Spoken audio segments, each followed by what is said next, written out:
Page 15, Comin Round the Mountain, or line 15, whichever you want to go. It's the last line on the page. 4/4 time, and now in the key signature they put in a flat. You've had a sharp in the key signature, the F. The first sharp is always F. That's it. Flats, it's a different order, but it's a standard order. And the first flat is always a B. You just have to memorize it. So all the B's in this piece are automatically B flat. So instead of a B, you play a B flat. Wherever they are, doesn't matter, wherever in the music. It doesn't even matter if there are no B's in the music, that's fine. But it's still got to be there.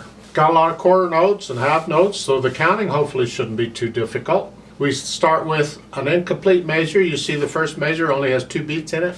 So we're coming in on beat 3.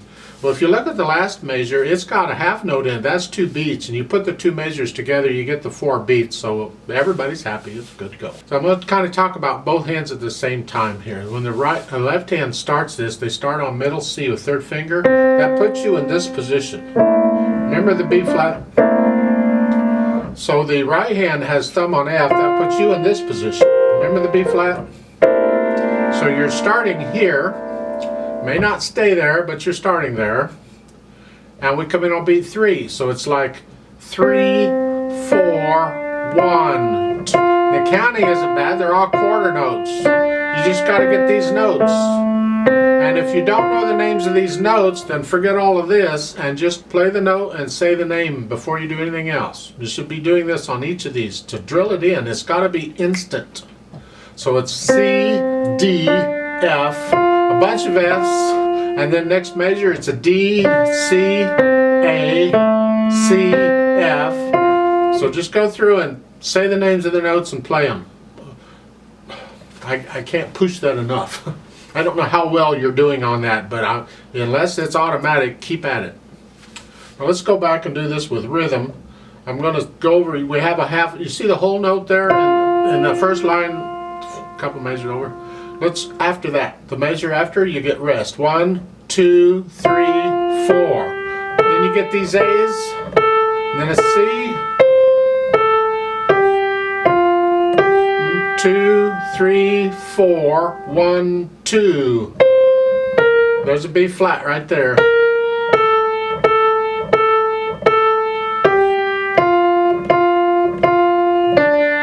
See, yeah. They got the left hand and right hand both in the top staff there. As I said in an earlier video that for now, with the right hand will do the stuff in the top staff and the left hand will do the stuff in the bottom staff, and later on we'll start messing things up. Here, it's later on, I guess. The point is, as far as the music rules go, any hand can play any note in any staff at any time. There's no limit. Some teachers actually teach like, well, if it's in the upper staff you have to use right hand, or lower staff. That's not a rule. I don't agree with that at all. And right here, this is the 4th measure of the 2nd line, where both hands are playing here in the upper staff. The right hand's playing the first 2 notes, and the left hand, see the LH, that means left hand, plays those 2 notes. It's okay, you can do that. We do that. I'll talk a lot more about that as we go through the book, because it happens quite a bit, actually. And another way you can tell is some publishers, not all, this one's doing it, that's good, and that is for the stems. In this case, the stem's going up for the right hand, the stem's going down for the left. Now that's not the rule for stems as to whether they go up or down, but when they put both hands, you're playing both hands in the same staff, a lot of times they will do that to help you figure out which hand should be playing which note. They'll up stems up for right, stems down for left, and that way, and that's what they're doing. The right hand stems and the stems go down for the left. So in a way, you don't even need the LH, because you can look at the stems and do. And some music you won't get an LH, you just get the stems. In some music you don't even get the stems. You have to figure it out. And then go on. And again, left hand's going to do those 2. There. And then that's tied. You're going to hold that down for 6 counts. And then they say you can repeat if you want to. I'm not going to repeat because I don't want to, but that's what it is. So you learn this piece, get it accurate and get it even. Then come back and let's play it together. I'm going to give us 2 counts. Can you come, if I say ready, go, and we go, that's close enough, I hope. So go ahead and put your hands where they go. Here, somewhere. I don't know where they go, you figure it out. Ready, go. 1, 2.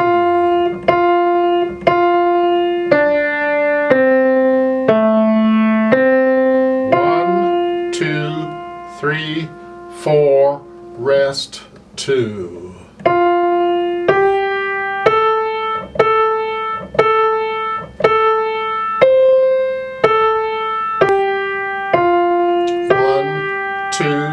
3, 4, rest, 2.